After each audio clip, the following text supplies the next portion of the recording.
Assalamualaikum warahmatullahi wabarakatuh. Jadi kali ini kita nak bincangkan, kita nak menerangkan apakah itu al-mubtada wal khobar. Apa yang perlu kita tahu kat sini adalah mubtada dan khobar ini adalah pasangan yang tidak boleh dipisahkan. Bila mana ada mubtada, adalah juga khobar di situ. Okey. Apakah itu mubtada dan khobar? Untuk kita kenal mubtada dan khobar, mari kita lihat sama-sama misal-misal yang terdapat di dalam bab ini. Okey. Jadi macam manakah kita nak tahu itu adalah mubtada? Caranya mudah saja, iaitu kita tengok ayat ini apabila dimulakan dengan isim macam ni, tengok. Ayat ini dimulakan dengan isim. Pun sama dengan ayat yang nombor 2, dimulakan dengan isim. Ayat yang ketiga pun sama, dimulakan dengan isim. Maka ketiga-tiga ini adalah mubtada. Seterusnya pun sama. Ayat yang keempat, ayat yang kelima, ayat yang keenam. Keenam-enam ayat tersebut dimulai dengan isim. Maka apabila dimulai dengan isim, maka ia adalah mubtada. Okey. Kita lihat ayat yang pertama. At-tufahatu hulwatun. At-tufaha. Apple hulwa adalah manis. Jadi apple di sini, ini apple. At-tufaha, apple, ini adalah mubtada. Sebab apa kita kenal? Macam mana kita nak kenal ini mubtada? Duduk pada awal ayat. Bila mana awal ayat itu adalah isim, bila mana ayat itu dimulakan dengan isim, maka itulah mubtada. Jadi mubtada dan khabar tidak boleh dipisahkan. Apabila at-tufah ini adalah mubtada, khabarnya adalah hulwa, manis. At-tufaha, at-tufahatu hulwatun. Apple adalah manis. Okey, boleh kenal? Kita tengok ayat yang kedua. As-suratu jamilatun. Okey. As-suratu jamilatun. Gambar itu jamilatun adalah cantik. Gambar itu adalah cantik. Jadi di sini ayat yang kedua ini dimulakan dengan isim. Ini isim ni. Maka bila mana ayat itu dimulakan dengan isim, maka itulah yang dinamakan mubtada. Dan ayat dan kalimah yang kedua adalah khobar ini. Jamilatun khobar. Okey. Jadi sama juga dengan contoh-contoh yang seterusnya. Jadi bagaimanakah kita kenal itu adalah mubtada? Macam diberitahu tadi bahawasanya kalimah isim yang duduk di hadapan sekali itu adalah menunjukkan dia adalah mubtada. Okey. Mana-mana ayat bahasa Arab yang dimulakan dengan isim, maka itulah mubtada. Okey, kalau kita tengok mubtada ni hukumnya apa mubtada? Mubtada hukumnya adalah marfu'. Rafu' lah kan? Khabar hukumnya apa? Pun sama, marfu'. Mubtada dan khabar kedua-duanya adalah marfu', rafu'. Jadi manakah alamat rafu' yang kita boleh tengok di sini? Kesemua di sini alamat rafu'nya adalah alamat rafu' ni apa? Di sini kita boleh tengok alamat rafu'nya adalah tu, dhamma. Khabar juga marfu' juga. Wajib hukumnya rafu'. Hukumnya adalah wajib rafu', maka khulwatun, manis ni rafu'. Itulah hukum kedua-duanya mubtada dan khabar. Wajib kedua-duanya marfu', rufu'. Okey. Tak apa, nanti kita ulas. Kita tengok contoh yang ketiga. Contoh yang ketiga ini. Okey. Al-jaryu mufidatun. Okey, al-jaryu mufidatun. Berlari itu mufidah. Mufid. Al-jaryu berlari itu adalah mufid. Memberi manfaat. Macam kita jogging kan, jogging, lari, bersukan ni adalah memberi manfaat kepada kesihatan kita. Al-jaryu mufidun. Al-jaryu mufidun. Berlari itu adalah mufid, memberi manfaat. Berlari ni ia adalah mubtada. Sebab isim kan. Isim yang untuk pada awal ayat itulah mubtada. Okey. Kemudian seterusnya kita tengok ayat yang keempat. Al-qitaru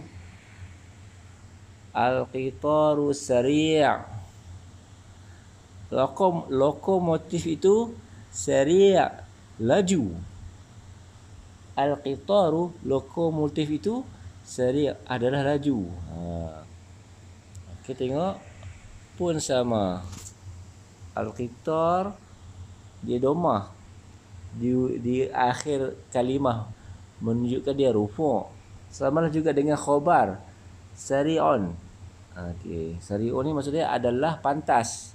Dia pun hukumnya adalah marfu'. Okey, hukumnya marfu'.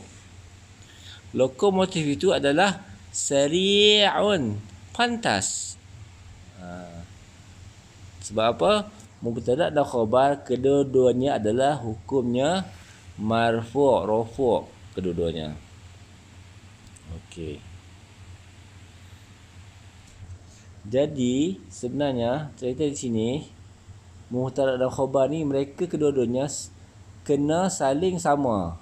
Mubtada dan khabar mereka berdua ini kedua-duanya adalah mesti seiring. Mubtada dan khabar perlu seiring. Jika mubtada itu adalah macam ni, jika mubtada itu adalah mufrad, maka khabar mesti mufrad. Macam tu. Kalau mubtada'nya adalah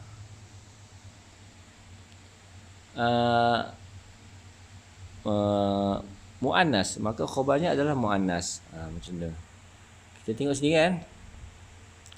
At-tufah ni dia ni kalimah mufrad. At-tufah sebiji apple satu. Okey, at-tufah ni sebiji apple. Sebiji apple lah. Maka khabar ni pun kena sebiji juga. Macam tu. Lepas tu kita tengok kan. At-tufah ni adalah muannas. At-tufah ni muannas sebab ada ta. Ni. Ta marbutah kan. Ta marbutah menunjukkan dia muannas. Maka samalah juga dengan hulwatun ni. Dia adalah muannas juga. Ada ta marbutah. Syarat dia kita kena ingat bahawasanya mubtada dan khabar ni adalah kedua-duanya seiring, kena sama. Itulah kaedah tu kita kena ingat. Dua-dua kaedah ni kita kena ingat. Itu apabila mubtada itu bila mana mubtada itu adalah muannas macam ni kan, maka khabar pun muannas ada ta marbutah. Nampak ta marbutah? Ta marbutah at-tufah. Ta marbutah pada apple ni menunjukkan apple ni muannas.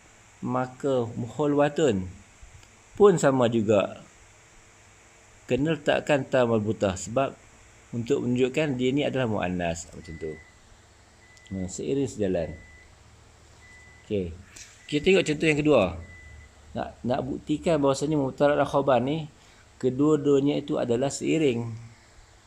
Seragam. Macam mana nak tengok keseragaman kedua-duanya? Tengok sini. As-surah jamilatun. As-suratu jamilatun. Gambar itu adalah jamilatun, cantik. Tengok. As-surah ni Kan dia muannas, surah muannas. Sebab ada ta marbutah. Sini. Maka jamilatun pun muannas. Jamilatun ni pun muannas. Tengok dia ada ta marbutah. Nampak tak sama tak? Begitulah juga as-surah ini adalah mufrad. Dia kalimah tunggal. As-surah, satu keping gambar. Satu. Maka jamilatun pun kena satu juga sebab dia adalah kan jamilatun. Jamilah ni lafaz mufrad. Kena sama. Jadi itu yang kita kena raikan. Raikan bahawasanya mubtada dan khabar ni mereka keduanya adalah seragam, sama saja. Tak boleh satu muzakkar satu muannas, tak boleh. Keduanya mesti sama. Macam tu.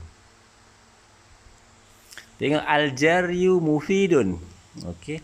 Al-jaryu mufidun. Tengok ayat ni, al-jaryu mufidun.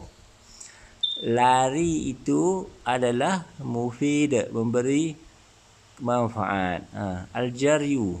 Al-jaryu ni dia muzakkar, kan? Maka mufid pun kena muzakkar. Macam tu. Sama saja. Begitulah juga al-jaryu ni adalah mufrad. Mufid pun dalam bentuk mufrad. Jadi kena raikan kedua-duanya. Mufrad dengan muzakkar kita kena raikan. Itulah yang dinamakan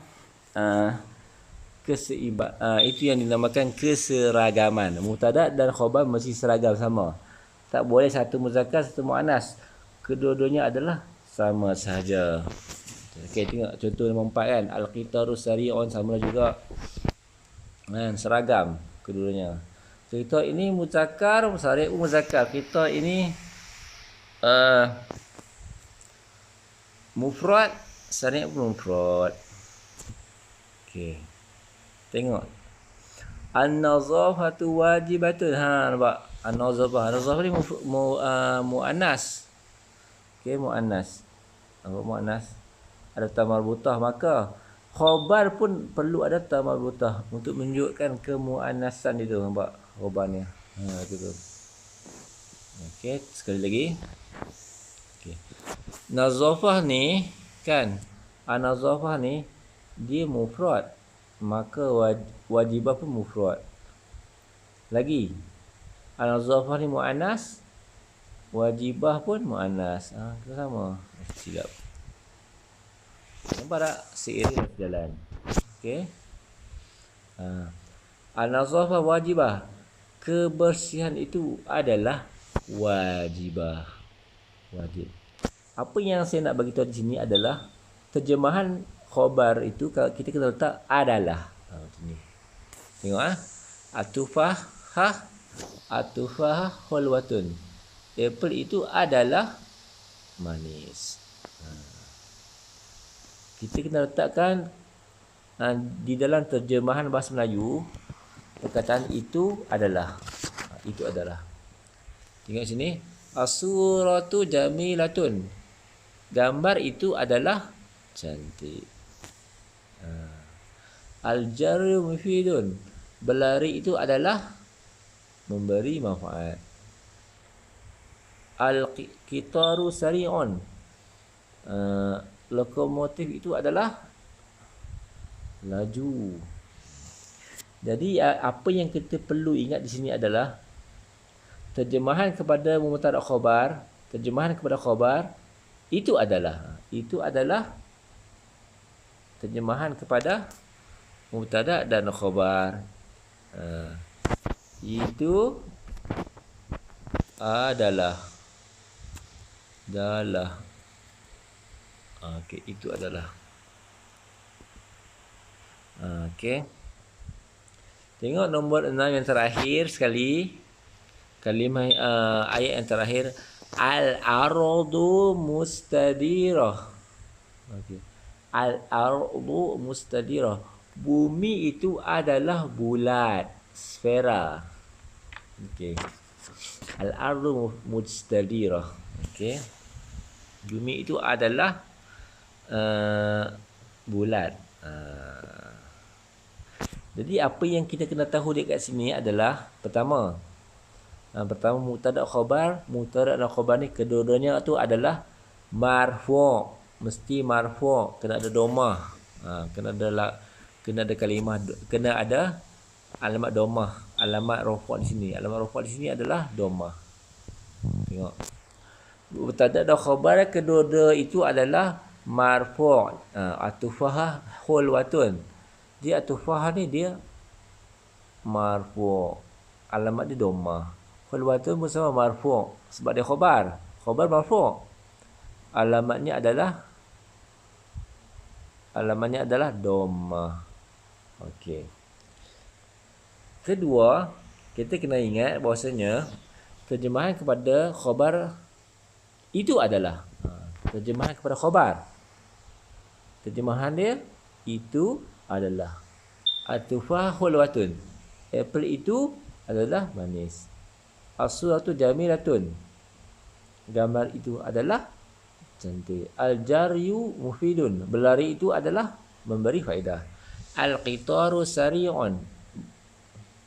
Lokomotif itu adalah pantas. An-nazafatu wajibatun.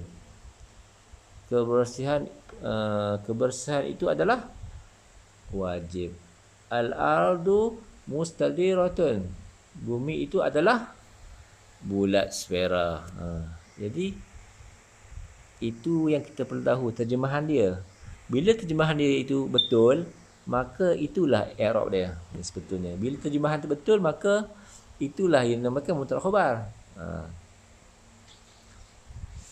Seterusnya kita kena tahu dan seterusnya kita kena tahu juga bahwasanya mubtada khabar ini mesti seiring dan sejalan dan sama, sepadan. Okey. Bila mana mubtada itu adalah mufrad, khabar pun mufrad. Jika mubtada itu adalah muannas, maka khabar pun muannas. Okey. Jadi yang akhir sekali kan mesti ada yang tertanya-tanya. Kenapa? Tak sama. Ni. Al-ardu nampak dia muzakkar. Tapi kenapa mustadirah ni muannas? Sebenarnya al-ardu ni adalah muannas. Tapi muannas yang tiada tanda muannas padanya. Tu. Nama dia muannas maknawi. Bumi dianggap sebagai muannas. Bumi, matahari, semua tu muannas. Bumi, matahari dianggap muannas walaupun tiada tanda-tanda muannas padanya. Jadi sebab itulah khabar, sebab itulah mustadirah ini kita letakkan dia tamarbuta, sebab al-ardu ni adalah sebenarnya muannas. Okey. Seterusnya, yang terakhir sekali yang kita jangan terlupa bahawasanya mubtada mesti syarat dia adalah isim ma'rifah. Tengok mubtada yang ni. Ni mubtada.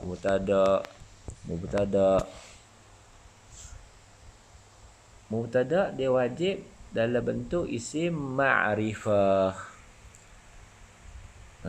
Untuk tahu apakah itu isim ma'rifah, kita tengok di dalam video yang seterusnya. InsyaAllah kita berjumpa lagi pada waktu yang akan datang. Wallahu a'lam. Assalamualaikum warahmatullahi wabarakatuh.